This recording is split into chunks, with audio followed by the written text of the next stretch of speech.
Good afternoon, my dear students. तमने समस्त भलो अछ? आज आमे गणेश विषय तमने देखि गणेश मुंडे हाथी सुना आज्ञा ए जानि जो काई गणेश मुंडे हाथी सुन होला आम मन मुंडे कोणी गणेश मुंड से कोन आम मुंडे कोन ता मुंडे हाथी सुन लागिला रे तोरे कारण थी ना गणेश मुंडे काई हाथी सुन लागि छी तमने समस्त के जानि नो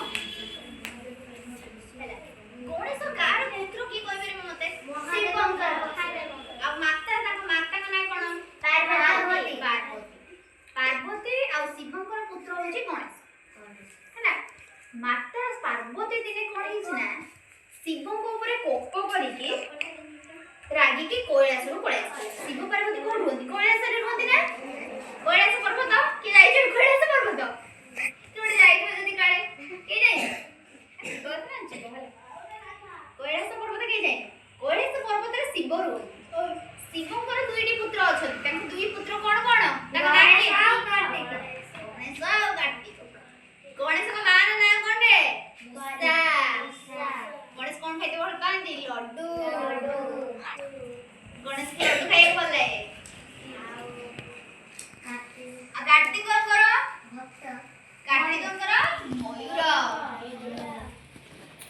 गणेश जेतेबेले गणेश भी जन्म रे पार्वती दिने कोन हिच ना शिव को ऊपर कोप करिके रागी के दिने पळे आसले ओम बाबा माने देखि मां मन थोड़ा लागे बाप मान से तो एक मां मन रागी जी पळे आसुवे देख दिबो देख चला पूछ मां मन रागी जान बाप मान सेमति मां पार्वती भी कोन हेतले ना शिव को ऊपर रागी नॉर्मली से भी रागी से रागी ना घर छडी पळे हैला से ता जाई कोन होतले गोटे पोखरी कोण रे गाधी हैला से गाधीबा समय तांको मोळी रे गोटे सुंदर आकृति रे तैयारी हो जाय सेई आकृति रु के जन्म नेले गणेश जन्म नेले गणेश जन्म नेला परे गणेश जन्म नेले तांको नाम करथिले कि तांको डाकले गणेश बोली जो पार्वती माता पार्वती तांको नै गले गणेश गोटे गुंफा पाखरे माता पार्वती गणेश को कहले कि पहुंचिला परे कोन होला ना माता पार्वती गोटे यज्ञ करिवार थिला यज्ञ करिवार समस्त देखि यज्ञ कोन देखियो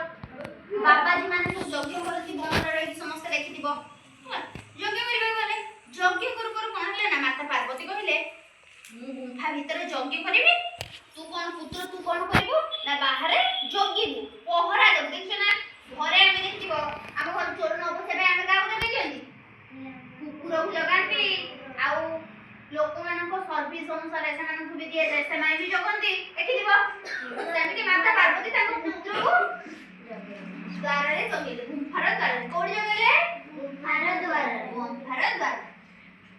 गुंफार द्वार रे के जगेले गणेश जगेले शिव कोन कले पार्वती को नबा पे आसले कोन कले पार्वती माता पार्वती जे तो रागी की पळे आसले सेउटु कोन करबे पार्वती को नबा पे के आसले शिव निहाती लेके आसले नबा को जे आसले द्वार रे के थिले गणेश कहले ना हम जीव तुमको छाड़ी मोर मां को आदेश अछि मु भीतर को काहा को छाड़ी के कहले गणेश होउछरी का कहते महादेव मु कहला महादेव कहले महादेव को एकांत जी सीए भीतर को जीवे एक ए जो गणेश को एकांत जी सीए ताको बाहर को छाड़ी माने भीतर को छाड़ीबे ना जे तो इनको माता को आदेश अछि से काहा को छाड़ीबे नहीं से काहा को छाड़ी गणेश भी जानि नथले गणेश तो जन्म हो जन्म से जानि कि ताको बापा किए एपर्यंत ताको बापा बोली शिव से जानि गणेश हाउ ताको बापा से ताको के बापा के शिव पुत्र और पिता को भयंकर युद्ध रे कोन हिला जे तू मातृ शक्ति रे जन्म नै जंती के गणेश महाशक्ति पार्वती जने महाशक्ति बागु हारि गले के शिव महाशक्ति रो समारोह रे के जन्म नै जंती गणेश जन्म नै जंती गणेश को शिव हारि गले सब से विष्णु को बागु गले विष्णु को बागु जाई के तो पछले किपर भाबे गणेश को माने कोन सामान्य बालक गणेश शिव को भली कोन महादेव कोन से कोन भगवान हैला तांको पाखरे से मु हारि जाउची सेउटु विष्णु कहले कि ताको बेक काटी देले कोन हम तमे सेटु गुंफा भीतर को जाई परबो विष्णु को चक्रांत बळ रे कोन हला ना गणेश को बेक कथिला ବେକ ଯେତେବେଳେ କଟିଗଲା ଗଣେଶଙ୍କଠୁ ତାଙ୍କ ବେକ ମାନେ ବେକ ଗଣ୍ଠିଟା ତାଙ୍କ ଦେହରୁ ଅଲଗା ହେଇଗଲା। ଗଣେଶ ସେଠୁ ମୃତ୍ୟୁ ହେଇଗଲେ ଗଣେଶଙ୍କର ହେଲା। ମାତା ପାର୍ବତୀଙ୍କ ପାଖକୁ କିଏ ଗଲେ? ଶିବ ଗୁମ୍ଫା ଭିତରେ ପଶିକି ମାତା ପାର୍ବତୀଙ୍କ ପାଖକୁ ଗଲେ। ମାତା ପାର୍ବତୀଙ୍କ ପାଖରେ ଯେତେବେଳେ ଯାଇକି ଶିବ ପହଞ୍ଚିଲେ ମାତା ପାର୍ବତୀ ପଚାରିଲେ ଆପଣ ସ୍ୱାମୀ କିପରି ଭାବେ ଗୁମ୍ଫା ଭିତରକୁ ଆସିଲେ? କିପରି ଆସିଲେ? ମୁଁ ତ ଗଣେଶକୁ ଜଗେଇଥିଲି, ଆପଣ କେମିତି ଆସିଲେ? ସେଉଠୁ କିଏ କହିଲେ? ଶିବ କହୁଛନ୍ତି ଦ୍ୱାରପାଳ ଭାବରେ ଯେ ବାହାରେ ଠିଆ ହେଇଥିଲେ ସେ କିଏ? ସେଉଠୁ ମାତା ପାର୍ବତୀ ଚିହ୍ନଟ କଲେ କି ସେ ମୋ ପୁତ୍ର ଗଣେଶ। ସେଉଠୁ ଯେହେତୁ ସେ ବେକ କାଟି ଦେଇଥିଲେ ଗଣେଶଙ୍କୁ ପାଇବା ପାଇଁ ପାର୍ବତୀ କହିଲେ ଯଦି ମୋ ଗଣେଶ ନ ବଞ୍ଚିବେ ସିଏ ବି ମଧ୍ୟ ଜୀବନ ହାରିଦେବେ। କିଏ? ମାତା ପାର୍ବତୀ ମଧ୍ୟ ଜୀବନ ହାରିଦେବେ ବୋଲି କହିଲେ। କାହାକୁ? ଶିବକୁ କହିଲେ। ସେଉଠୁ କଣ କରିବେ ସେମାନେ? ଗଣେଶଙ୍କର ମୁଣ୍ଡଟାକୁ ପୂଜା କଲେ। ଗଣେଶଙ୍କର ମୁଣ୍ଡଟା ଯେତେବେଳେ ଶିବ ଗଣେଶଙ୍କ ମୁଣ୍ଡଟାକୁ କାଟିଦେଲେ ଗଣେଶଙ୍କ ମୁଣ୍ଡଟା ଯେତେବେଳେ ଖୋଜା ହେଲା ଗଣେଶଙ୍କୁ ବଞ୍ଚେଇବା ପାଇଁ ଜୀବନ୍ତ କରିବା ପାଇଁ ସେତେବେଳେ ଗଣେଶଙ୍କ ମୁଣ୍ଡ ମିଳିଲେ। କଣ ଦେଖିଲେ? ଶିବ ଦେଖିଲେ ପାର୍ଶ୍ୱରେ ଏକ ହାତୀ ବୁଲୁଛି। ହାତୀର ମୁଣ୍ଡକୁ କାଟି କାଟି କଣ କଲେ? ଗଣେଶର ବେକରେ ଦେଲେ।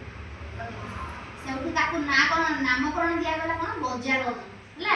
ଯେହେତୁ ଗଜର ମୁଣ୍ଡ ଲାଗିଛି କାହା ବେକରେ? ଗଣେଶଙ୍କ ବେକରେ, ତେଣୁ ତାଙ୍କୁ ଆମେ ଗଜାନନ ବୋଲି କହିଥାଉ। କିଏ ଗଣପତିଙ୍କର ମନ୍ତ୍ର ଶିଖିଛ? କିଏ ଶିଖିଛ କହିଲ? वक्रतुण्डं महाकाय सूर्यकोटि समप्रभा निर्विघ्नं कुरु मे देव सर्वकार्येषु सर्वदा। ସେ ପଦ ପଦେ ଗାଇବ, ସମସ୍ତେ ଗାଇବେ ହେଲା। ଗାଅ।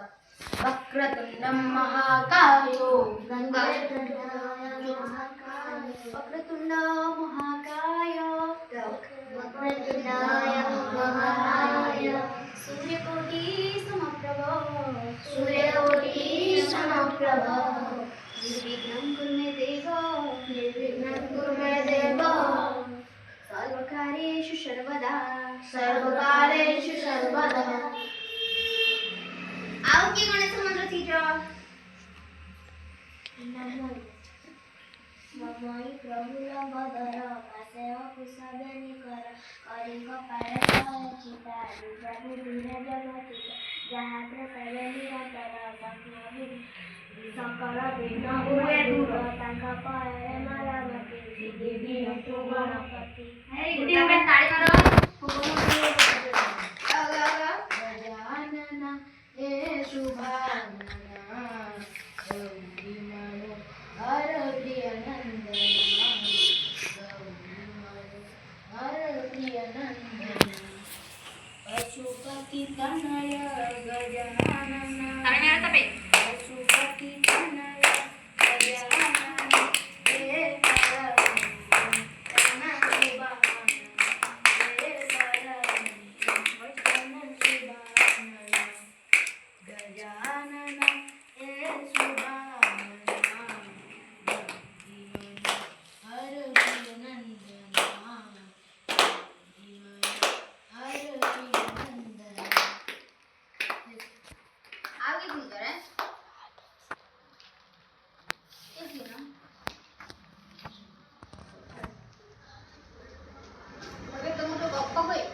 प्रश्न पचारि समस्त उत्तर